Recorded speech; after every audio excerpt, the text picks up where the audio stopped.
क्या तुम परीक्षा चाहते हो? राजगृह शालिभद्र का प्रसंग शालिभद्र का है। राजगृह में एक भद्रा नाम की महिला रहते थे। ऐश्वर्यों का ढेर था उनको।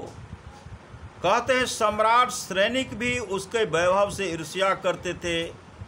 शालिभद्र भद्रा का एकमात्र इकलौता पुत्र था। वह हमेशा 8वीं मंजिल पर ही रहता था। उनकी 32 पत्नियां थी। वे सभी स्त्रियां भी बड़े ऐशो आराम से रहती थी। धन इतना था कि भद्रा की सभी बहुएं बेशकीमती रत्न पहनती और कंबल से पैर पोछा करती थी। फिर भी न जाने क्यों शालिभद्र को परतंत्रता का भान होता था। संजोग से एक दिन वह भगवान महावीर को उपदेश सुनने के लिए गया और भगवान महावीर के उपदेश सुनने के बाद उसने जाना कि महल में रहकर उसे स्वतंत्रता प्राप्त नहीं हो सकती। स्वतंत्रता प्राप्त करने के लिए उसे महल का त्याग करना होगा। संसार के भौतिक सुखों को तिलांजलि देनी होगी। शालिभद्र अपनी माँ के पास लौट आया। उसने महल व संसार के सभी सुखों को त्याग देने की इच्छा व्यक्त की। भद्रा यह सब सुनकर सन्न रह गई। उसने पुत्र को महल में रखने के बहुत प्रयास किए, परंतु उसकी इच्छा को न बदल पाई।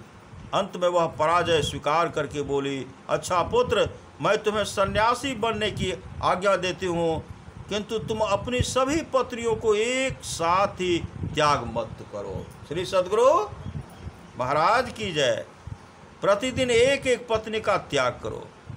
इस प्रकार कम से कम 32 दिन घर में रहो, फिर सन्यासी बन जाना। शालिभद्र ने अपनी माँ की यह बात मान ली। शालिभद्र की एक बहन थी जिसका नाम सुंदरी था। उसे जब यह पता चला तो वह बहुत दुखी हो गई। उसकी आंखों से आंसू टपकने लगे। उसके पति धन्य हैं। जब उसे रोते हुए देखा, उसका कारण पूछा। उसके पति धन ने जब उसे रोते हुए देखा तो उसका कारण पूछा। सुंदरी ने कहा, मेरा भाई प्रतिदिन एक एक भाभी को छोड़ रहा है, अंत वह सन्यासी बन जाएगा। धन ने हंसकर कहा, तेरा भाई कायर है। श्री सद्गुरु, तेरा भाई क्या है? तेरा भाई कायर है। जब उसे घर छोड़ना ही है, सन्यासी बनना ही है, एक एक पत्नी को क्यों छोड़ना? सुंदरी व्यंग पूर्वक बोली, कहना ही सरल है, करना सरल नहीं। कहना ही सरल है, करना सरल नहीं।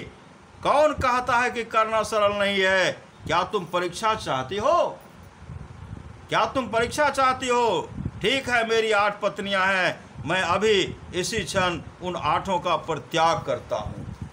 सुंदरी के पति कहते हैं, मेरी 8 पत्नियां हैं, इसी से मैं 8 का परित्याग करता हूँ।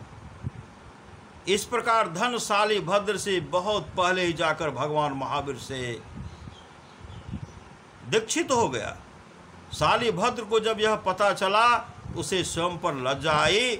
उसने भी तत्काल सब कुछ त्याग की दिया तथा भगवान महावीर के चरणों में पहुंच गया। श्री सद्गुरु महाराज की जय।